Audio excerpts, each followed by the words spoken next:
At my family's gala in Annapolis, my father, an admiral, snatched my glass of wine and roared for everyone to hear, "Stop disgracing the family! This legacy belongs to your sister." My mother leaned in, her whisper like ice. Such a disgrace. They thought they were burying me that night. They didn't know the disgrace they created would become my weapon. My name is Hannah Cole. I'm 37 years old, and for 15 of those years I served as a combat operations officer in the United States Navy. Tonight, however, I was just a ghost haunting my own family home. The air in the grand hall of the Cole family residence in Annapolis was stifling, thick with the scent of old money, polished mahogany, and expensive bourbon. It was a familiar scent, the aroma of a legacy I was born into but never truly a part of. From a secluded corner, I watched the calculated pageantry unfold. Men in crisp suits, their wives in elegant dresses, all orbiting my father, the retired Admiral Donovan Cole. Their laughter was a little too loud, their smiles a little too bright. It was a performance, and I was the only one without a script. No one spoke to me. They offered polite, distant nods, their eyes sliding past me as if I were just another piece of ornate, slightly out-of-place furniture. I found a small, unoccupied table and ate a Maryland crab cake. The sharp, savory taste of Old Bay spice, doing nothing to cut through the bitterness rising in my throat. I felt the silent judgment from the walls themselves, from the oil-painted portraits of Cole men in their naval dress uniforms, their gazes stern and unforgiving. They were the architects of this dynasty. I was merely a footnote they wished they could erase. My father took his place at the center of the room, tapping a crystal glass for attention. The chatter died instantly. "Friends, colleagues," he began, his voice the familiar baritone of command. "Thank you for joining us to celebrate family." His eyes scanned the room, landing on my younger sister, Serafina. A genuine, brilliant smile lit up his face. And the shining jewel of this family, my daughter, Serafina. He spoke of her accomplishments as a celebrated chef, her upcoming restaurant, her perfect life. She was, he declared, the true embodiment of the Cole spirit. He never once glanced in my direction. It was as if I didn't exist. Then Rear Admiral Thompson, a newly retired friend of my father's, clapped him on the shoulder. "A fine girl, Donovan, a fine girl. And what about your other daughter? What is Hannah up to these days?" A brief, almost imperceptible flicker of annoyance crossed my father's face before it was smoothed away. "Ah, Hannah," he said, his voice casual, dismissive. "Hannah is pursuing personal projects, a noble little venture with some boats, I believe. A quiet life after she was unable to continue her naval career." The lie hung in the air, a poisoned dart aimed directly at my heart, unable to continue. 15 years of service, of deployments, of sacrifices I could never speak of, all erased with a single careless phrase. I looked at my mother, Eleanor, standing beside him. She gave a serene, unwavering smile and a slight nod of agreement, her loyalty to his narrative absolute. The hurt was a physical thing, a knot tightening in my chest. I swallowed it down, my training kicking in. Maintain composure, duty calls. The polite thing to do was to congratulate my sister. I stood and began to walk toward her, a plastic smile fixed on my face. I never made it. My father stepped into my path, his body blocking me. His hand clamped down on my wrist, his grip far stronger than necessary, a grip designed to hurt, to control. He leaned in, his voice no longer the charming host's, but a low growl of pure contempt. He snatched the wineglass from my other hand. "That's enough," he hissed, just loud enough for the circle of guests nearest to us to hear, their smiles freezing on their faces. "Stop embarrassing this family. This legacy belongs to Serafina. Don't you understand?" The red wine in his glass sloshed, a tiny, violent storm mirroring the chaos erupting inside me. The public humiliation was a branding iron against my skin. Then came the final killing blow. My mother glided to his side. She didn't look at me. Instead, her gaze fixed on the lapel of my dress as if she'd spotted a stain. She reached out, but not to comfort. Her fingers were rough as she aggressively straightened the fabric. "You have disappointed your father," she whispered, her voice as cold and sharp as ice. "You are a disgrace to this family." The whisper was more devastating than the shout. It was the verdict, the final confirmation of my worthlessness, co-signed by the two people who were supposed to be my safe harbor. I stood there, frozen, in the crossfire of curious and pitying stares. I didn't cry. A soldier is trained not to show emotion. I simply felt a cold, hollow space where my heart used to be. The words of the Serenity Prayer echoed faintly in my mind, a lifeline I couldn't quite grasp. "God, grant me the serenity." Gently, I pulled my wrist from my father's grasp. I turned, my back straight, my head held high, and walked away from the circle of light and laughter that was never meant for me. My steps were steady on the cold marble floor, each one a measured, disciplined retreat. But inside, my world had just been shattered into 1,000 irreparable pieces.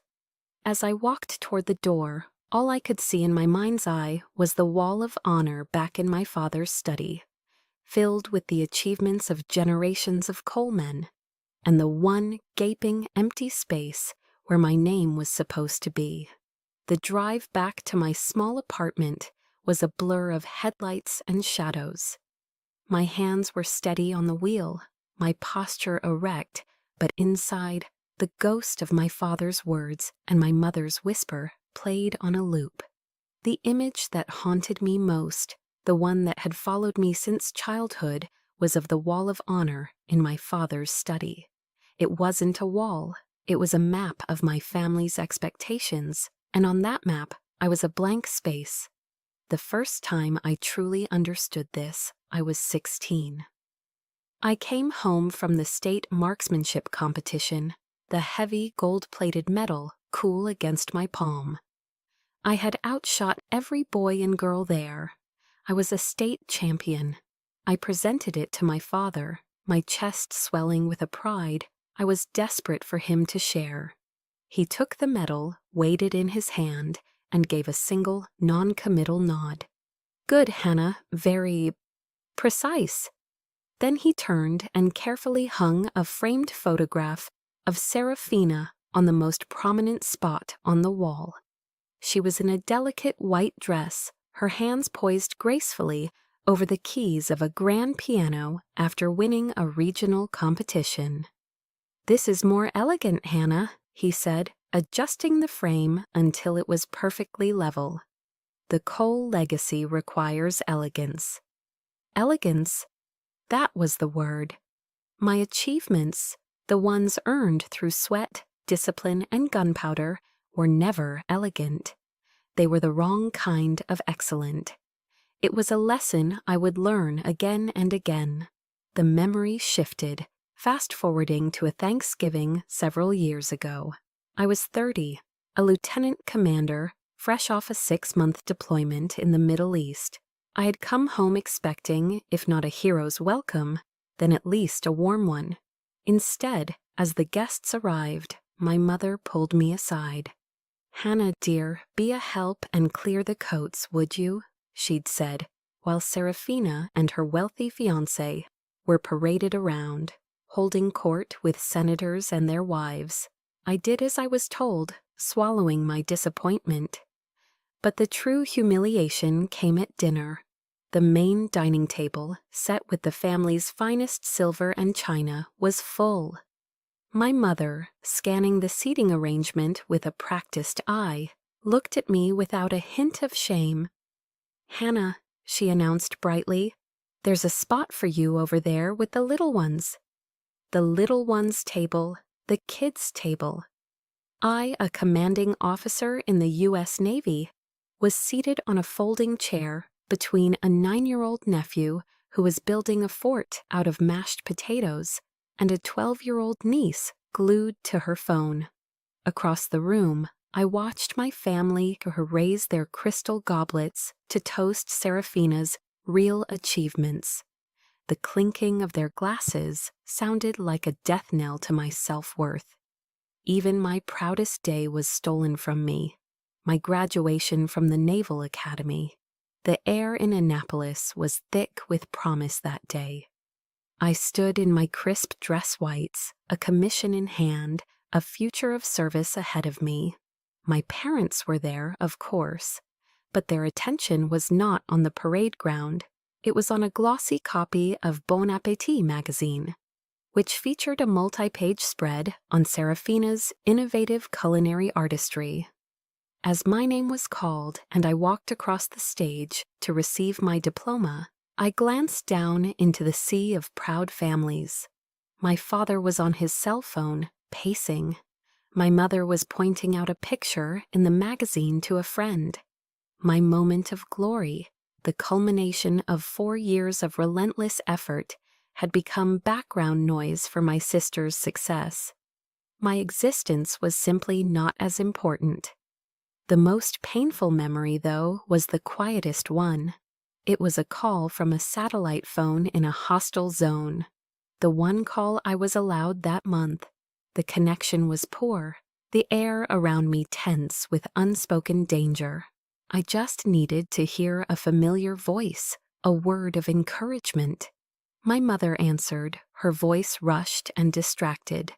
"Hannah, is everything all right? I'm in the middle of planning Serafina's engagement party. Is this important?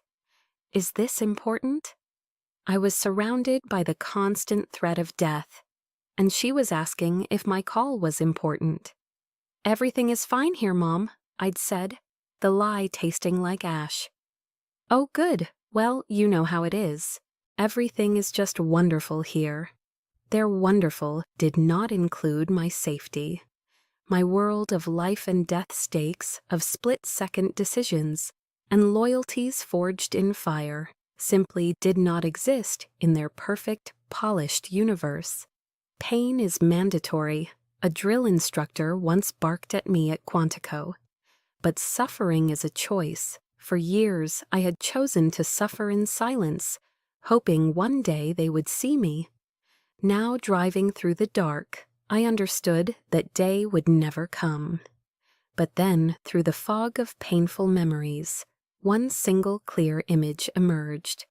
My uncle, Rear Admiral Franklin Cole, my father's younger brother. He was a quiet, thoughtful man, the only one who ever seemed to look at me instead of through me. After I'd returned from my first deployment, he had taken me aside, away from the family fanfare. He looked me straight in the eye, his gaze steady and kind. "What you do out there, Hannah," he'd said, his voice low and sincere. "Not everyone can do it. You be proud of that, even when no one else is." That single sentence, that one moment of pure, unadulterated recognition, had been the anchor that kept my self-respect from sinking completely into the dark ocean of their disapproval. It was a faint light, but it was enough to navigate by. I pulled into the parking spot of my cheap apartment complex, the engine humming before I cut it. The ghosts of the past swirled around me. The memory of my uncle's words gave me a flicker of strength, but the weight of all the other memories was crushing. A choice, the drill instructor had said. I had to make a choice. If their approval is something I can never have, then what am I supposed to live for? My new life began with the sunrise, over the Chesapeake Bay and the smell of cheap, strong coffee mixed with salt and damp wood. I lived and worked out of a rundown sailboat I'd named the Resolute. It was more of a vow than a name. My office was the small galley table, my bed was a narrow bunk, and my mornings were spent staring at a ledger filled with mocking bright red numbers. The Chesapeake Bay Watchers program, my answer to the question of what to live for, was sinking financially. The contrast between this life and my old one was a bitter pill I swallowed every morning. I had gone from strategic planning meetings in the command center of a guided missile destroyer to bartending 4 nights a week at a noisy dockside tavern just to afford new ropes and engine parts. But as Theodore Roosevelt once said, the credit belongs to the one who is actually in the arena. I was in the arena now, tired, broke, and alone, but in it. I refused to let myself fall. My current mission was a group of at-risk teenagers, and today's crew was particularly challenging. Their self-appointed leader was Leo, a 16-year-old with defiance in his eyes and a chip on his shoulder the size of an anchor. He was the son of a fallen soldier, a boy drowning in a grief that had curdled into anger. He sized me up as I demonstrated a basic knot. "You're gonna teach us to sail?" he sneered, his voice dripping with contempt. "You look like some unemployed soccer mom." His friends snickered. The old Hannah, the one desperate for approval, would have flinched. The naval officer, however, remained calm. I simply coiled a short length of rope and tossed it to him.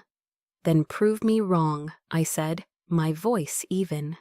"Tie a figure-8 knot on a bight." My training had taught me that you don't fight chaos with chaos. You meet it with unflinching competence. The day wore on, a slow battle of wills. Then my phone rang, the ringtone a jarring interruption. It was my mother. A tiny, stupid flicker of hope ignited in my chest. Maybe she was calling to check in. Maybe. The hope died as soon as she spoke. "Hannah," she began, her tone crisp and imperious. "Mrs. Vanderbilt just called me. She's complaining about those unsightly old boats of yours, anchored near their yacht club. They're an eyesore. Can you move them? We can't be bothering important people." Not a single question about how I was.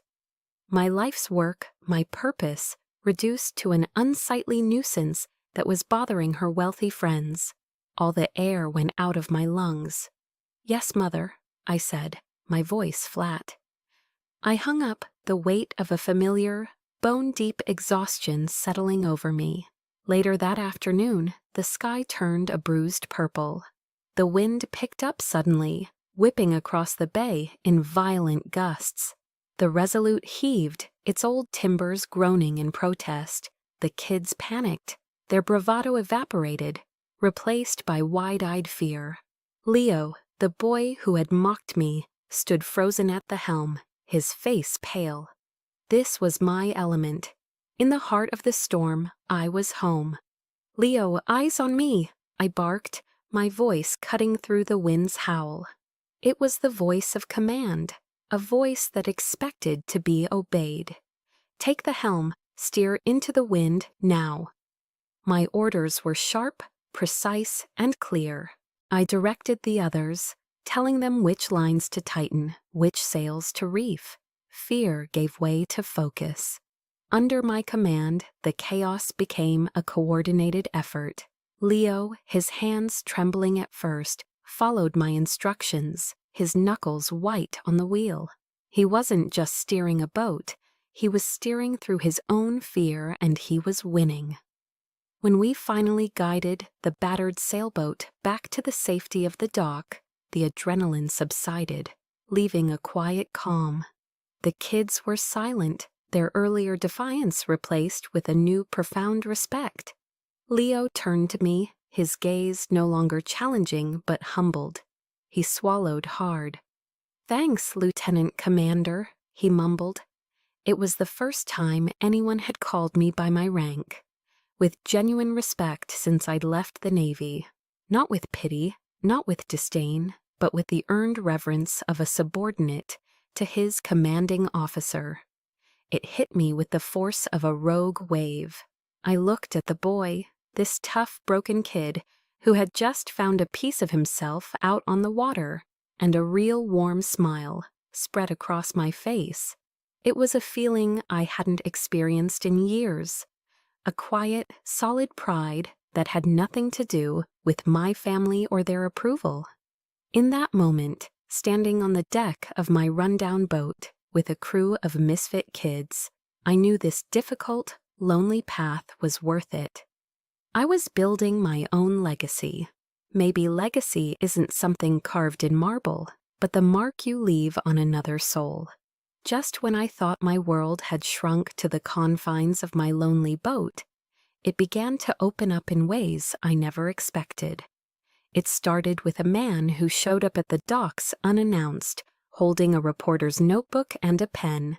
His name was Elias Vance, and his press credentials said The Washington Post. I expected a quick, superficial interview. What I got was a witness. Elias didn't just ask questions, he watched. He spent the entire day with me, a silent observer. He saw me wrestle with a stubborn, grease-covered engine. He saw me patiently coax a shy 15-year-old girl into reading a nautical chart. He saw me stand my ground calmly and firmly. When the harbor master tried to bully me about docking fees, he didn't see an unemployed soccer mom.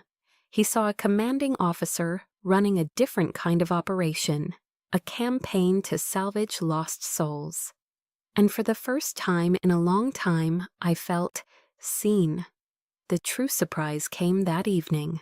I returned to the Resolute, exhausted and bone-weary after a long day, to find a heavy pot waiting for me on the deck. I lifted the lid, and the rich, creamy aroma of New England clam chowder filled the air.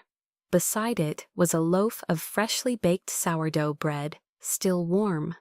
It was from Mrs. Rossi, the owner of a small diner down the pier, whose grandson was in my program. Tucked under the pot was a handwritten note on a slip of paper. It simply said, "Thank you for not giving up on my boy." I stared at the note, at the steam rising from the soup, and something inside me that had been frozen for years finally broke. I sat down on the deck and cried. Not silent, disciplined tears, but heaving, gut-wrenching sobs. It was a simple act of kindness from a near stranger, but it felt more like love than anything I had received from my own mother in a decade. It was the food of working-class people, people who had little but gave so much, and I realized then that dignity had nothing to do with a bank account or a rank on your collar. It was about kindness and loyalty. As if the universe had decided I'd been alone long enough, another ghost from my past appeared the next day. Master Chief Petty Officer Marcus Reyes, my former chief engineer on the destroyer, stood on the dock, a duffel bag at his feet. After retiring, he'd heard through the grapevine what I was doing and had driven 6 hours from Norfolk to find me. He took one look at the collection of aging, temperamental engines I was trying to keep alive, his gaze sweeping over the rust and frayed wires. He shook his head slowly. "Lieutenant Commander," he said, his voice the same calm, capable rumble I remembered from the engine room. "This setup is a goddamn tragedy. Let me take a look." No long-winded questions about what had happened, no pity. Just the quiet, efficient loyalty of a true soldier. He rolled up his sleeves, pulled a set of wrenches from his bag, and got to work.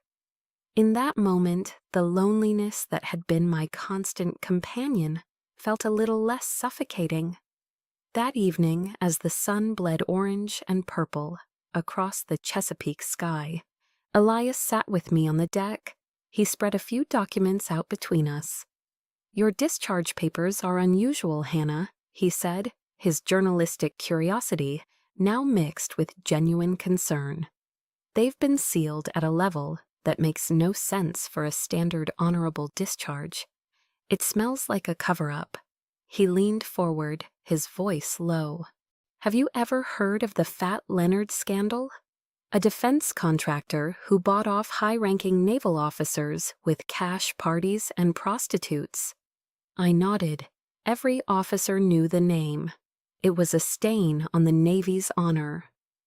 "I think you saw something," Elias theorized, his eyes holding mine. "Or knew something they didn't want you to talk about. And I think they sacrificed you to keep it quiet." It was a lightning bolt. For years, I had internalized the narrative that I was the failure. For the first time, someone was suggesting that I wasn't the problem, I was the victim. Someone not only believed me, but had a logical, terrifying explanation for what had happened to my career. Later that night, the three of us, me, Elias, and Mark, sat on the deck of the Resolute. We weren't eating filet mignon or drinking vintage wine. We were sharing Mrs. Rossi's chowder out of mismatched bowls and drinking cheap beer from a can. But there, surrounded by the quiet loyalty of my old comrade and the fierce intelligence of my new one, I felt a sense of peace and belonging that I had never once felt in the opulent halls of the Cole mansion. I wasn't alone anymore. I had a crew, a chosen family forged not by blood, but by respect and a shared sense of purpose.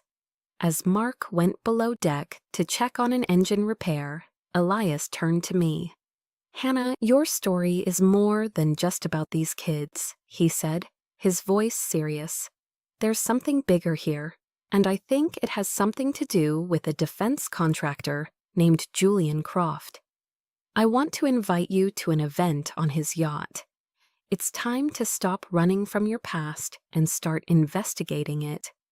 The invitation was a summons, a calculated move in a game I was just beginning to understand.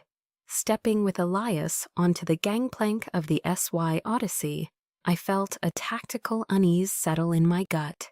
The yacht wasn't just luxurious, it was a floating fortress of wealth, designed to impress and intimidate. Teak decks gleamed under soft lighting, waiters circulated with trays of crystal champagne flutes, and the gentle strains of a string quartet drifted on the sea breeze. I felt instantly out of place in my simple black dress, a soldier trespassing in a palace of deceit. Our host, Julian Croft, materialized before us. He was precisely as Elias's files had described him, a man with a predator's smile, all polished surfaces and cold, empty eyes. "Lieutenant Commander Cole," he purred, taking my hand. His grip was firm, a display of power, but his skin felt strangely lifeless.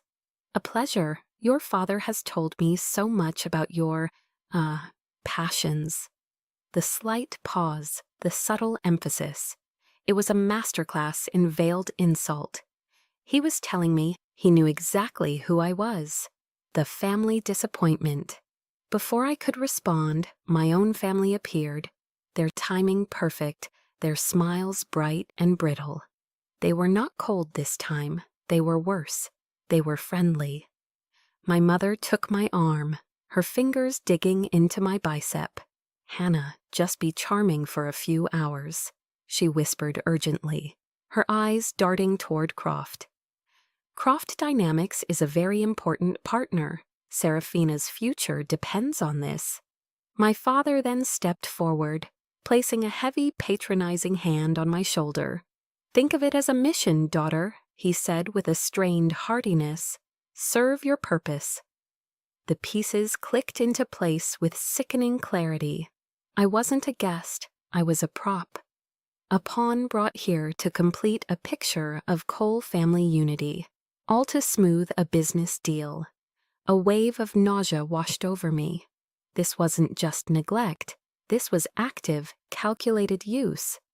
"Identify the threat," A voice from my training whispered in my head, "Assess, neutralize." Later, Croft cornered me near the railing as I stared out at the dark water. He held a glass of 25-year-old single malt scotch. He offered me one. I declined. "I hear you were a brilliant commanding officer," he began, swirling the amber liquid.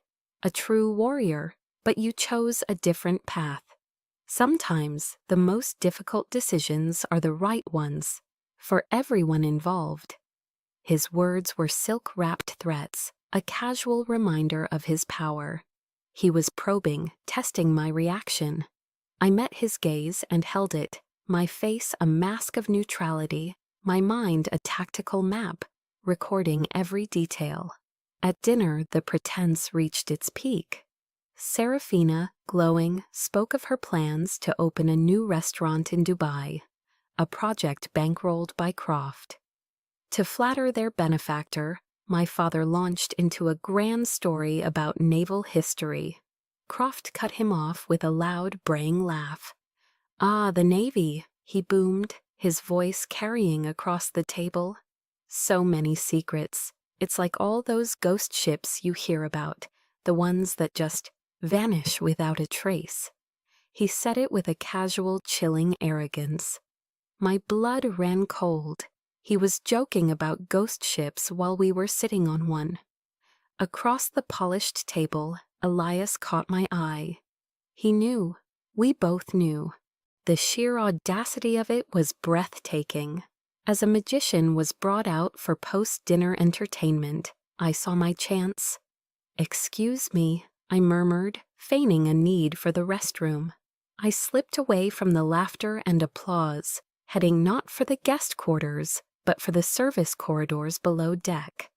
The air grew cooler, the scent of fresh paint, failing to mask the faint metallic tang of rust underneath. The opulence of the upper decks was a thin veneer over something old and decaying. I moved with purpose, my heels clicking on the metal flooring. My eyes scanned the bulkheads, searching for something I'd noticed on a blueprint Elias had shown me.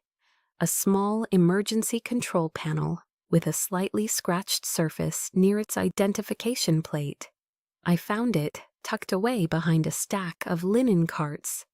My heart pounded against my ribs. Looking both ways down the empty corridor, I knelt.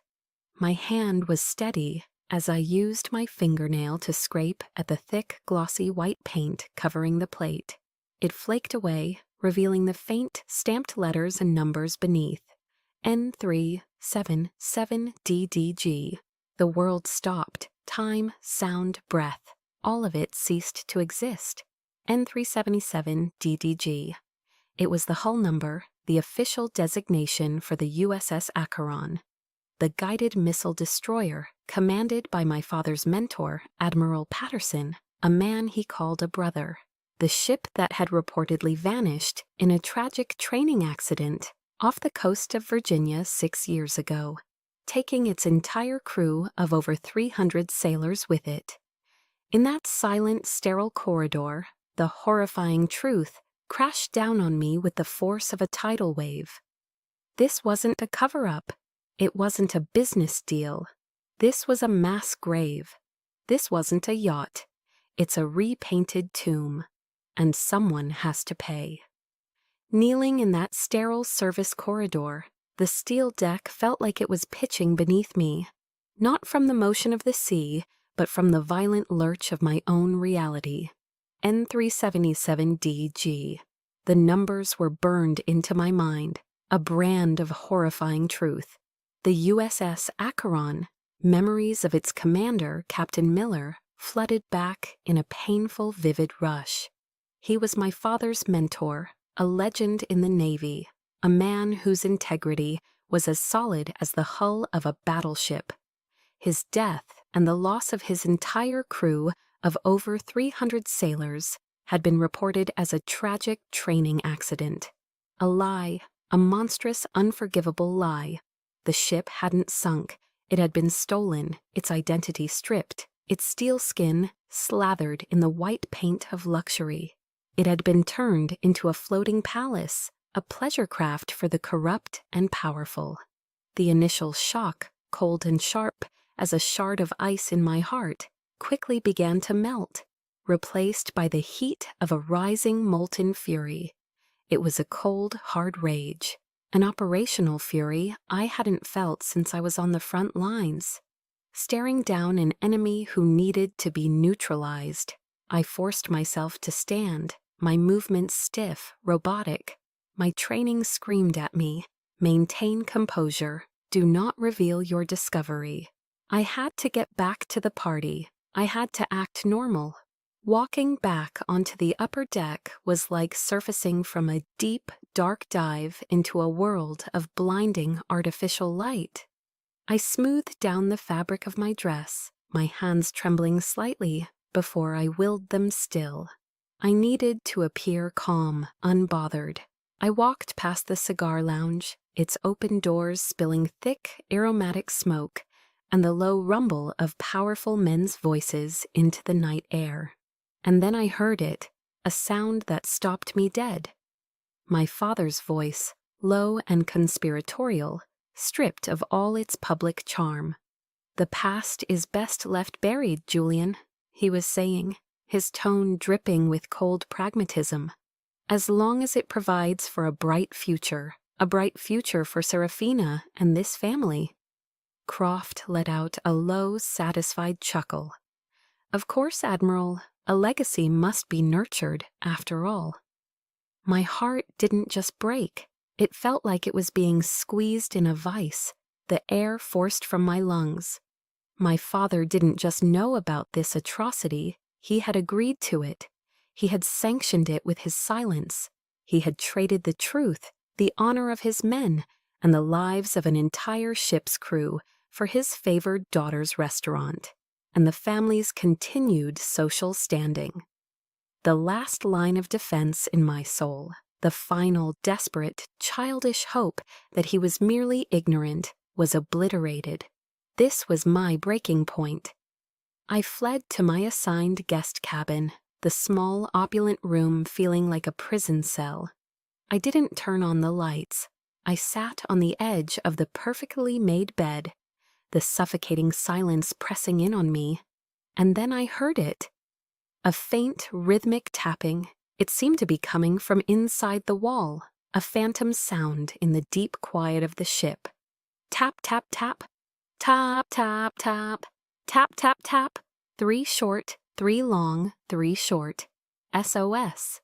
It wasn't a real sound, of course. My rational mind knew that. It was the echo of a scream I could feel in my bones, the ghost of a warning from the souls trapped within this steel tomb. It was the desperate cry of over 300 sailors whose final resting place had been desecrated, turned into a rich man's playground, driven by an impulse I didn't understand, a need for tangible proof of the evil I felt. I dropped to my knees and peered under the heavy, custom-made bed frame. There, scratched crudely into the metal, almost invisible in the gloom, were 2 words they know. Someone before me. Someone else had been on this ship, had discovered the truth, and had tried to leave a warning. They had been silenced. I would not be. There was no more hesitation, no more doubt. The pain was gone, burned away by a cold, clear purpose. I pulled out the encrypted satellite phone Elias had given me, its weight a comfort in my hand. My fingers were steady as I dialed the number for Mark Reyes. "Mark, it's me, Hannah. What's your location?" My voice was not the voice of a broken daughter. It was the voice of a commanding officer. It was sharp, cold, and decisive. "I'm in Norfolk, Lieutenant Commander. What's wrong?" His voice was an anchor of steadfast competence in my swirling chaos. "I'm on a ghost ship off the Virginia Capes," I said, my words clipped and precise. "I need you, and I need you to bring your best kit. We have a job to do." I offered no further explanation. I didn't need to. With the unwavering, unquestioning trust of a soldier for his CO, Mark's reply was instantaneous. "Roger that, LC. Send me your coordinates." After ending the call, I stood and walked to the cabin's large porthole window. I stared at my own reflection in the dark glass, a silhouette against the faint lights of the distant shore. I no longer saw a victim. I saw a warrior. The woman my father had tried to erase was gone, and in her place was a United States naval officer. I remembered the oath I took when I was commissioned, the same oath my father took to support and defend the Constitution of the United States against all enemies, foreign and domestic. I finally truly understood who the enemy was. He was right here, on this ship, wearing my father's face. Tell me, if you were in my shoes, what would you have done? Would you have walked away, or would you have done what I did? I whispered a vow into the darkness, a promise sealed by rage and grief. Father taught me about honor. Now I'm going to teach him about consequences. My war had just begun. The art of war teaches that all warfare is based on deception. For the next 12 hours, I would have to be the most convincing actor on this floating stage of lies. My mission had begun. As a squall moved in from the Atlantic, conveniently providing cover, I made my way to a prearranged service hatch on the lowest deck. The wind howled and the rain lashed against the hull, masking the sound of the approaching high-speed Zodiac. Mark Reyes, clad in black from head to toe, came aboard with the quiet efficiency of a shadow. I led him through the labyrinthine service corridors to the engine room, the one place on the yacht I knew was free of surveillance cameras. The heat and noise made them unreliable. The moment we entered the thrumming metallic heart of the ship, Mark stopped. He didn't look at the custom-painted housings or the polished chrome fittings. He looked past them, at the bones of the machine. He placed a hand on a massive generator housing, his eyes scanning the layout of the pipes, the electrical conduits, the very architecture of the space.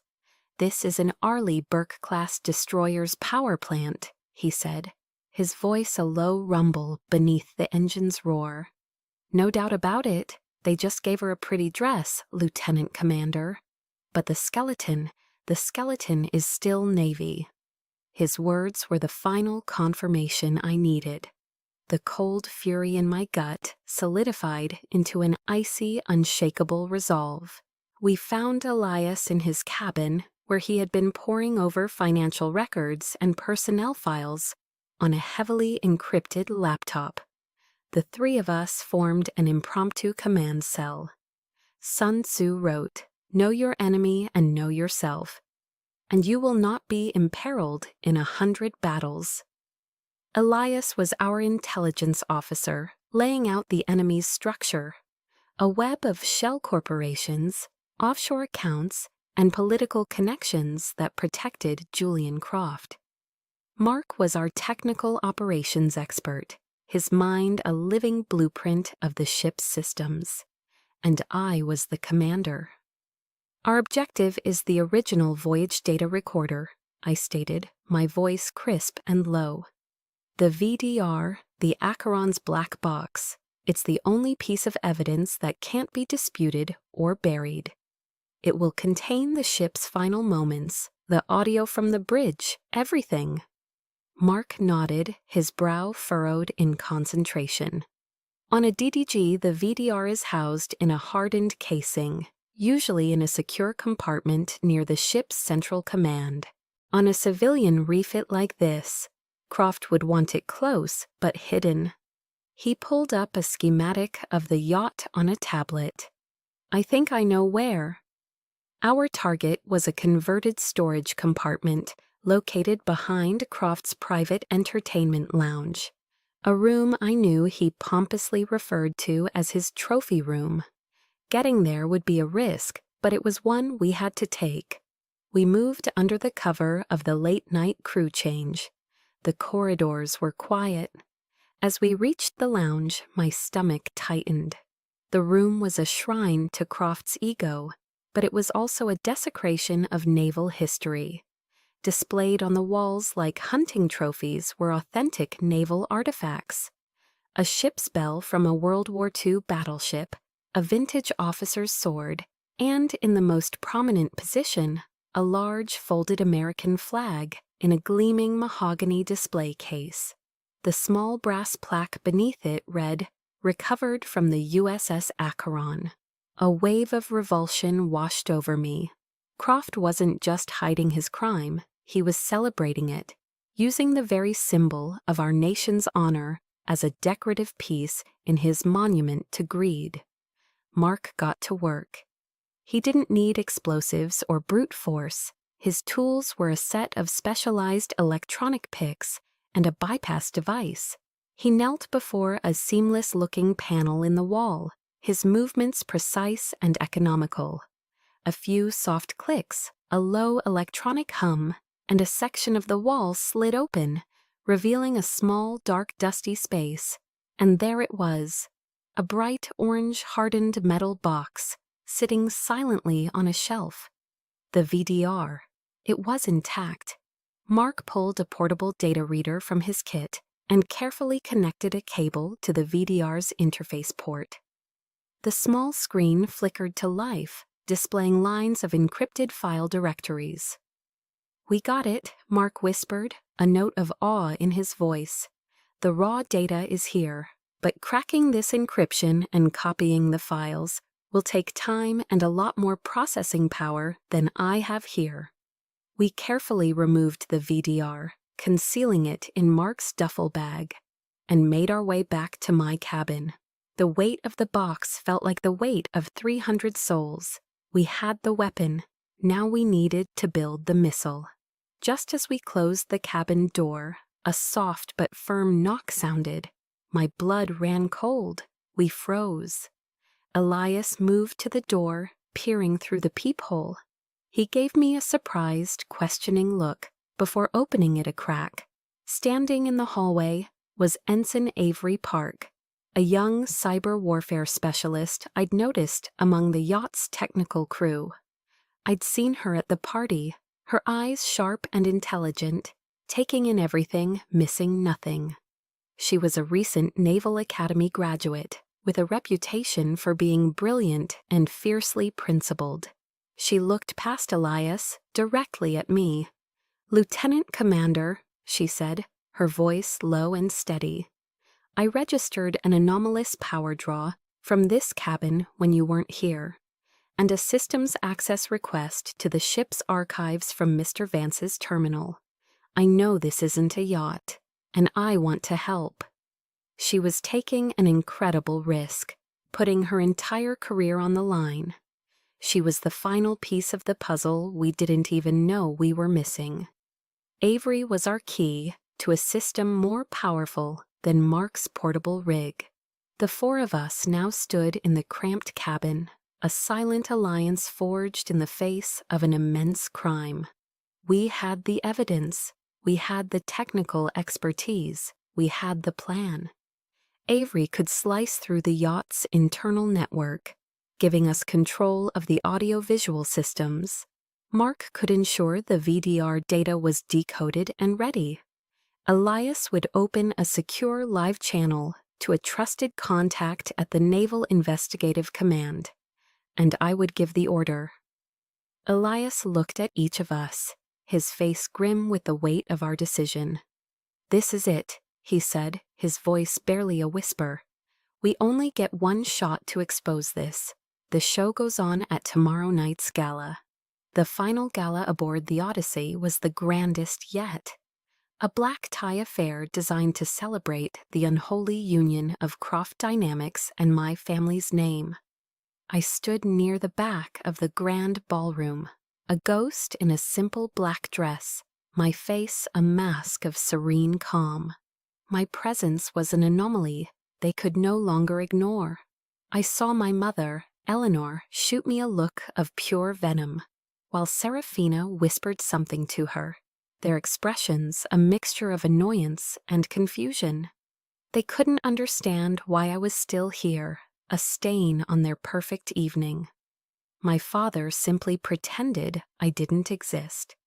At the center of the room, on a small elevated stage, Julian Croft was in his element.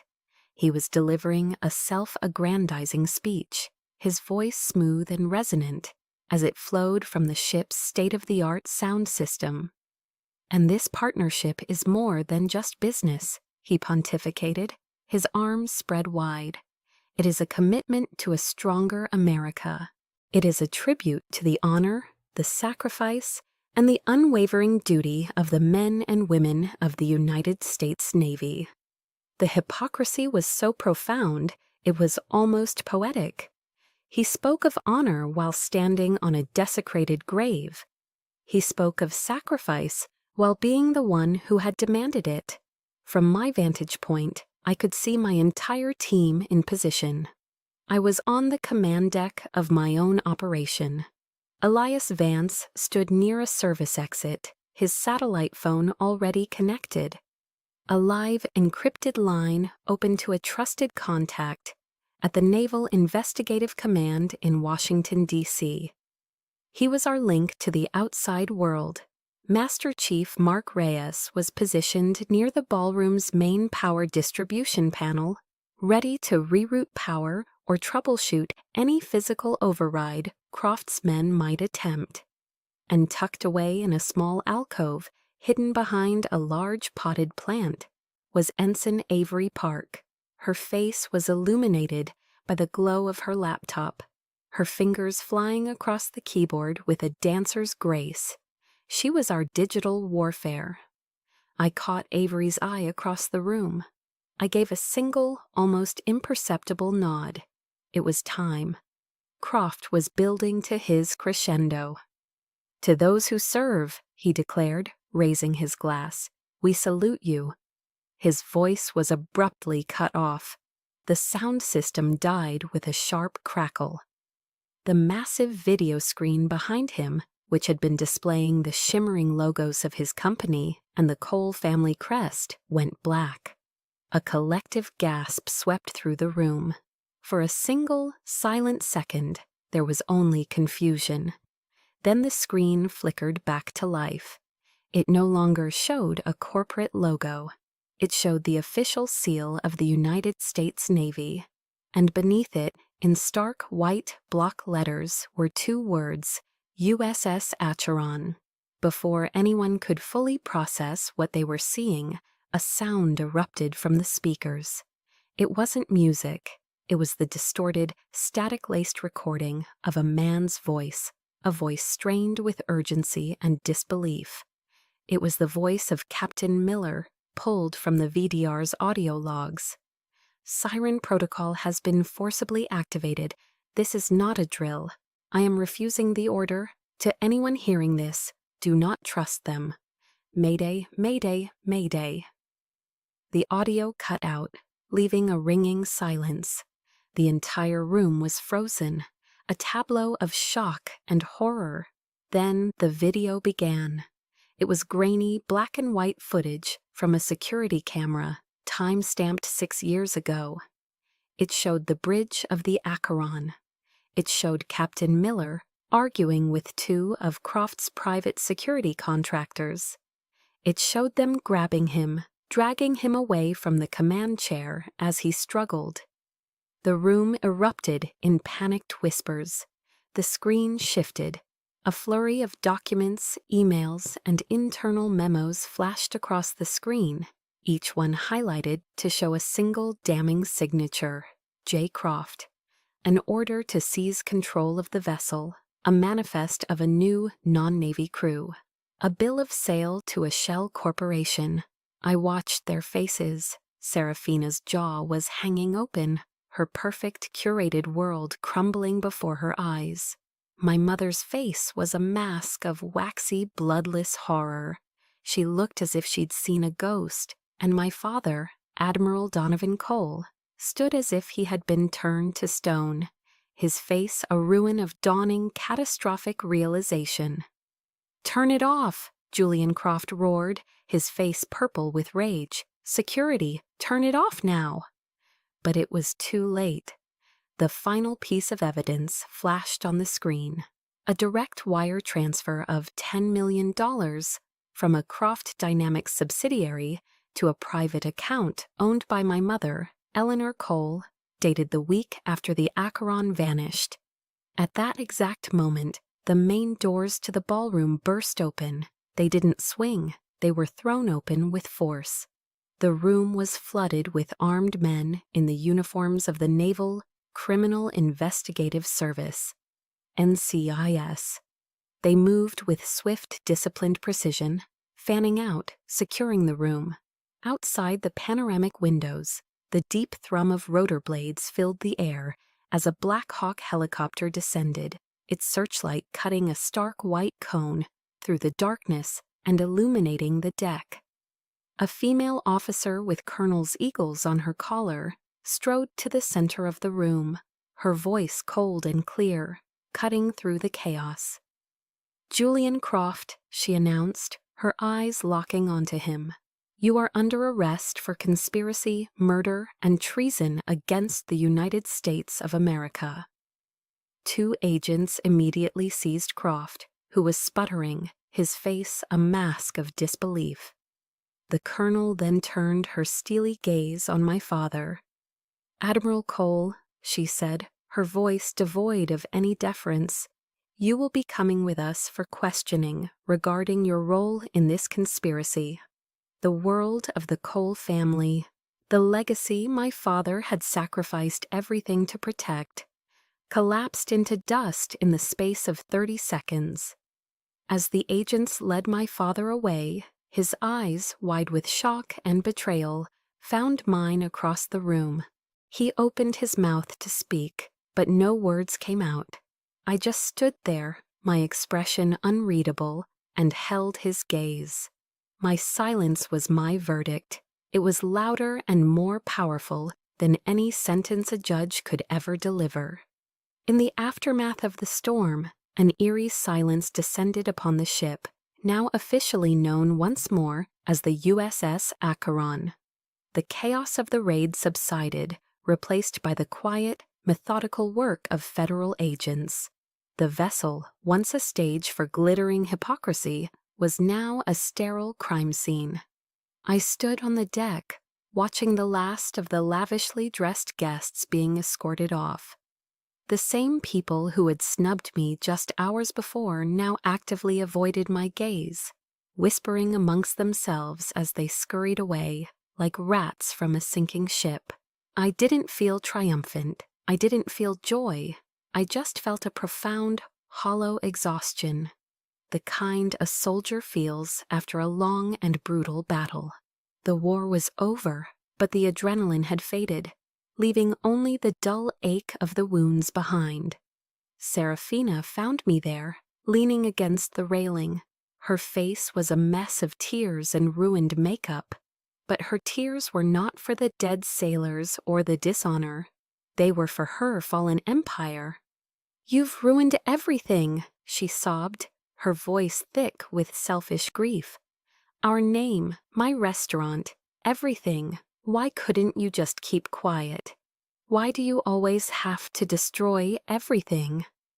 I looked at my little sister, a woman who had spent her entire life basking in a warmth fueled by lies, and for the first time I felt nothing but a distant pity. "I didn't destroy it, Serafina," I said, my voice quiet but firm. "It was already rotten from the inside. I just turned on the lights."